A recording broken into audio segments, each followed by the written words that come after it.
আমার favourite hero Arfan Nisho ভাই।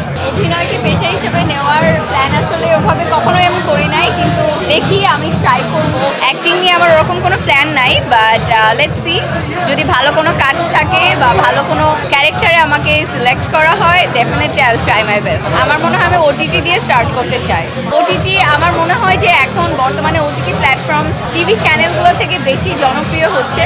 তো আমি যদি শুরু করতে চাই, আমার শুরুর কাজটা আমি আসলে ওটিটি প্ল্যাটফর্ম দিয়ে শুরু করতে চাই, একদম টু দ্য টপ, যেখানে আমি এখনও নিজেকে ড্রিমও করিনি।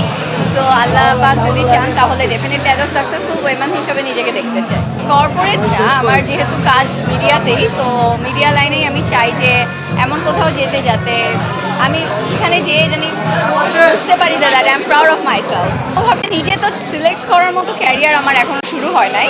5+ স্টার রেটিং প্রাপ্ত দেশের সর্বোচ্চ বিদ্যুৎ সাশ্রয়ী ওয়ালটন এসি। স্মার্ট কমফোর্ট এখন নেক্সট লেভেলে। কিন্তু যদি আমি আমার পছন্দের হিরোকে বা অ্যাক্টরকে বলতে চাই, তাহলে আমি আরফান নিশো ভাইকে পছন্দ করি অনেক। ওনার কাজ আমার খুবই পছন্দ, ওনার acting skills I really appreciate. আমি আমার পছন্দের অভিনেতার কথা বলেছি। শাকিব খানও অনেক ভালো করছেন, তারপর সিয়াম আহমেদ, সবার কাজই আমার মোটামুটি দেখা হয়, আমি পছন্দ করি সবার কাজই দেখতে। আমি অলরেডি বলে ফেলেছি আমার ফেভারিট হিরো আরফান নিশো ভাই। অভিনেত্রী আসলে পূজা চেরি অনেক ভালো করছেন অ্যাজ আ ইয়াং অ্যাক্ট্রেস হিসাবে, সো ওর কাজ দেখা হয়। বাংলাদেশে এরকম হিরো আছে যেটা জেনে আমি খুবই I am really proud of it. সর্বশেষ দর্শক